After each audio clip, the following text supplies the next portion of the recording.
I know you're watching this video to see a car test, and we're going to get to that, but every now and then I see a product and try a product that is so disgusting and vile and crap, I have to warn somebody. Here you go. Dockside Classics crab cakes, Dockside Classics lobster cakes. I got them because they're on sale. I like lobster and crab. Here, big mistake. Totally disgusting. Ugh, don't waste your money. And I tried to feed it to the alley cats. The cats wouldn't eat it. Does that tell you something? You were warned. So now let's proceed to the video on cars. This is the 2015 Toyota Sienna Minivan. Although there's nothing really mini about it. It is a bit on the long side. As we can see from the side view. And the rear. A nice looking van, but people don't buy vans for looks, they buy them for function.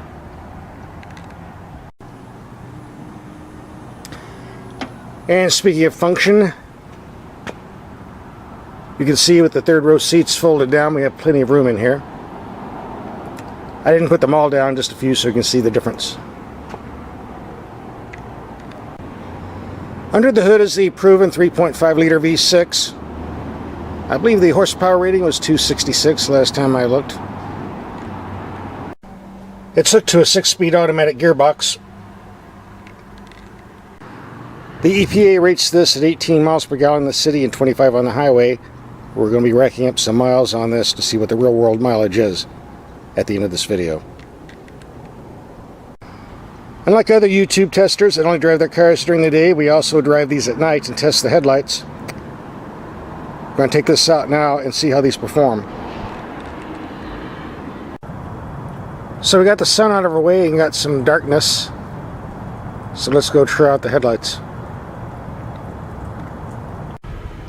This is the low beam setting with a wall 100 feet away. High beam setting. More than adequate. Here we're on high beams. We see a warehouse 300 feet away. And it's really hewing out because of the rain we've had, so it's even more impressive because it makes it hard for the light to cut through all this fog. And then the low beams. Again, great for city, more than adequate. Now getting back to the van, this is available in all-wheel drive.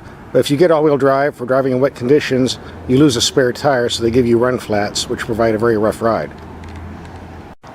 The all-wheel drive system also uses a bit more fuel than the front-wheel drive. If you live where it's wet, lots of snow, rain, ice, definitely the all-wheel drive is something you should look at. Otherwise, the front-wheel drive system, like we got here, is more than adequate. Toyota is selling this as a 7-passenger, 2 in front, 2 in the next row, and 3 in the stinky little kiddie seat system back here. I think in realistic terms we're looking at 6 people.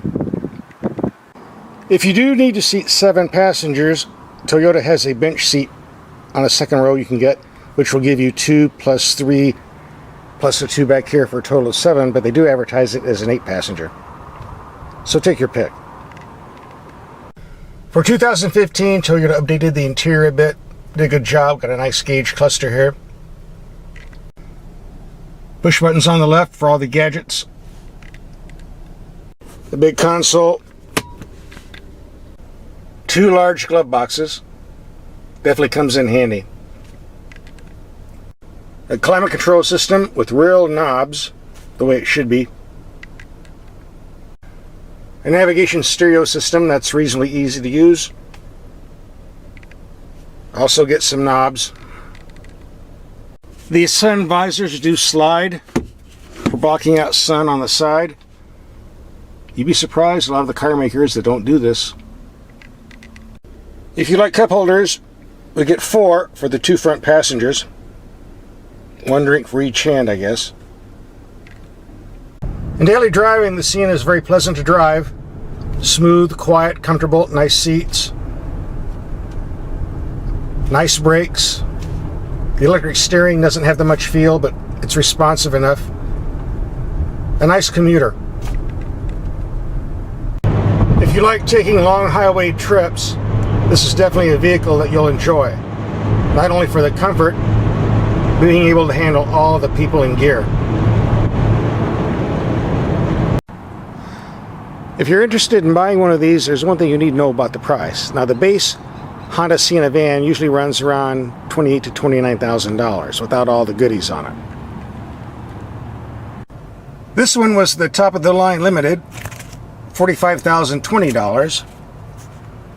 And the total with other goodies they added was $47,945. Naturally, this explains the sharp looking interior with these nice leather seats. And obviously, if you get the base model, you're going to be missing some of the bells and whistles I showed you. When you go to the dealer, you're going to find lots and lots of loaded Sienna vans on the lot, but trying to find a base vehicle without all the goodies is very difficult. You might have to special order it. So don't expect to go down to the Toyota dealer, just run down, pick up a base van and drive off. It might not be that easy. You might have to look for the base vehicle. For those of you who are watching this video to see what the real world gas mileage was, again, it was listed 18 to 25 on the window sticker. I was getting 19 to 24. And I was driving pretty briskly, so obviously the EPA figures are pretty accurate. Now, those of you who watch my videos, you know I can usually find a lot of things wrong with the vehicle. And the reason I didn't find too much wrong here is because I'm shilling for Toyota. It's basically because there's nothing really wrong to find. If you're interested in another large people mover, we just finished a video on the Toyota Highlander. We have a link for that video right here.